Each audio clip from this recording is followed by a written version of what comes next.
Hi, everybody. This is Alex speaking. And in today's episode, I want to talk about progress through experiments. So, those of you who are following me since the beginning of the year may know that I am trying to implement some changes in my life and become kind of a better version of myself. This might sound like a hefty goal, but it could be achieved through small incremental steps as well as through larger projects. And I'd like to focus on those incremental steps today. Many of us strive to build healthy or productive habits. And we tend to believe that there is some, magic solution how to do that. I did some research as well as many of you, I guess, to find out how many days does it take to establish a new habit. How much time you need to focus on that before you build this lasting change in your life.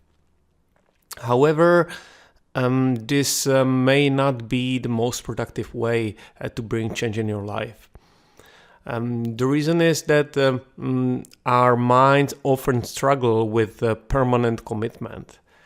Think about dieting. The idea that you're going to cut out, let's say, sugar from your diet forever might sound horrific because we tend to imagine this everyday struggle of craving sugar or craving whatever it is for you and not being able to get it. So committing to a lifelong change of diet might sound to our mind the same as the lifelong struggle and lifelong suffering and deprivation. The approach I'm choosing this year is to consider it rather a series of experiments, and I would invite you to try the same. So, how does that work? Building habits or lasting change through experiments. Well, I decided for each month to embark on 30-day experiment. And within this experiment, I decided to cut out something of my life.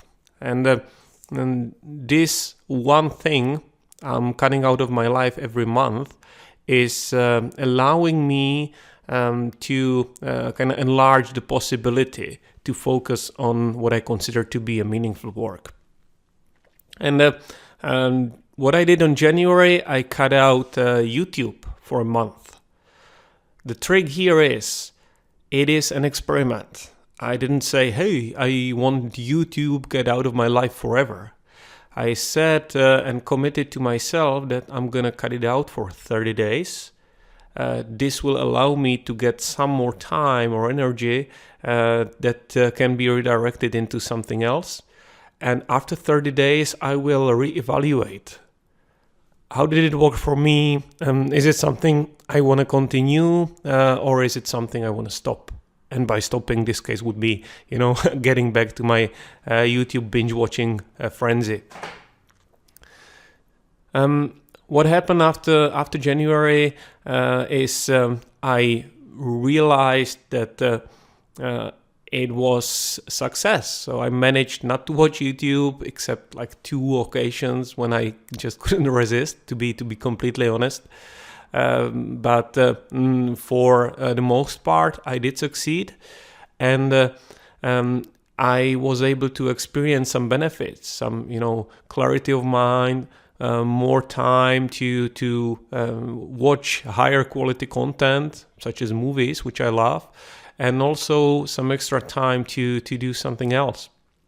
So what I decided after January is keep this in my life. Extending this experiment. Am I committing to never watch YouTube ever again? No, I'm not. But since I've seen the benefits and it's serving to me, I cut out YouTube significantly.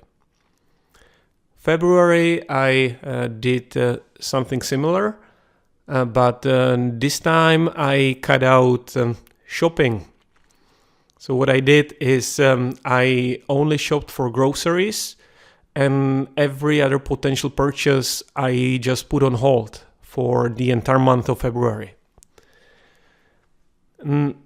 Again, does that mean that I'm not gonna be shopping ever again? No, of course not. So actually, I placed some order on 1st of March, which was yesterday, to buy some stuff. But it allowed me to contemplate my purchases for longer, bringing me more clarity and less of this twitch to spend time in online shopping and just constantly adding stuff to my virtual shopping cart or thinking what I could get. Experiment of 30 days, which is to be extended in some way, and it definitely brings some benefits even today. So what am I doing in March? It's a tough one so far. So I committed to only take cold showers for the entire month of March, and this is the second day.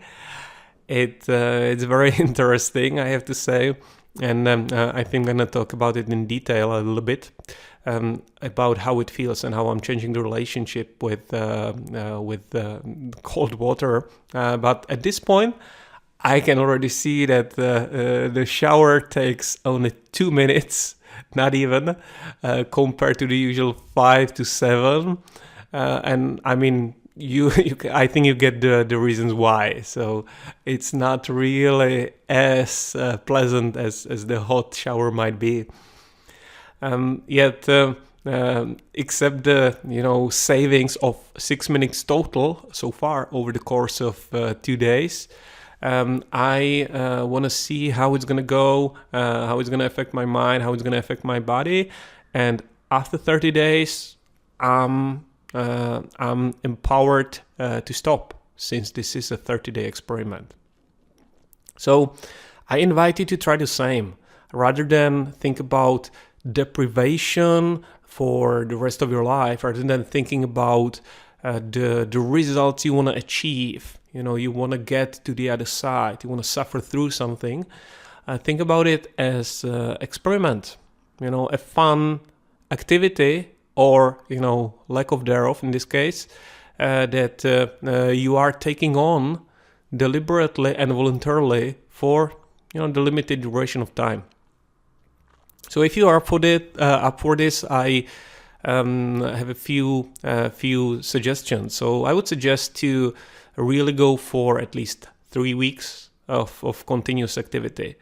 There will be, or in my experience, it was a lot of resistance in the first couple of days, and normally I'm able to see some benefits after, let's say, 10 days, 2 weeks. With certain limitations, it may take even longer. So, for example, when I in the past tried to cut out sugar, it took about 3 weeks before my taste buds adjusted to that, and before the cravings went away. So it might be different for you. It might be different for everybody.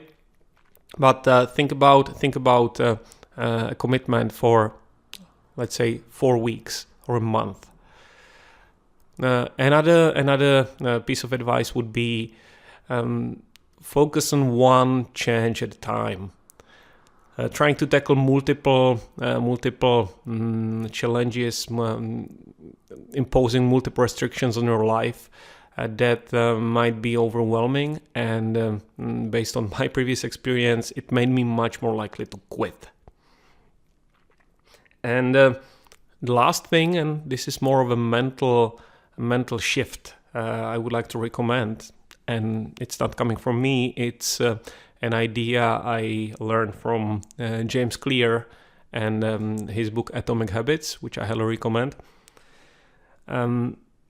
Change your relationship to habit forming and to the change in your life. So James Clear suggests not to look at the very popular question, how long does it take to form a habit? Because he suggests asking these questions is just a different way of asking, where can I stop? Where can I stop doing this? Where can I stop dieting? After how many weeks can I stop struggling? After how many weeks it's going to stop being difficult? And if you think about lasting change, the answer is, well, why would you care? Why would you ever want to stop? If the change is to be lasting, you will never want to stop.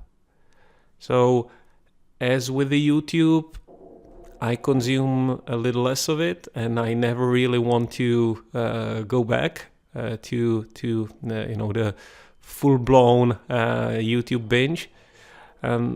If some experiment works in your life, if it brings positive difference to your life, why would you ask that question, how long it takes? Why would you ever want to stop?